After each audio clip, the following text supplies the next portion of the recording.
Welcome, dear seekers of the divine, to Afragat, where faith, art, and timeless tradition converge. Today, we unveil the astonishing world of Ethiopian manuscript craftsmanship, a sacred art spanning millennia.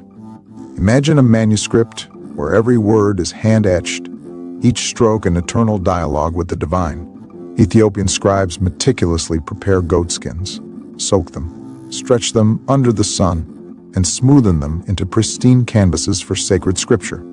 Their inks, crafted from leaves, roots, and acacia gum, carry profound symbolism, with red reserved for divine names. But beyond their beauty, these manuscripts hold hidden messages within elaborate patterns known as hereg. What secrets lie within?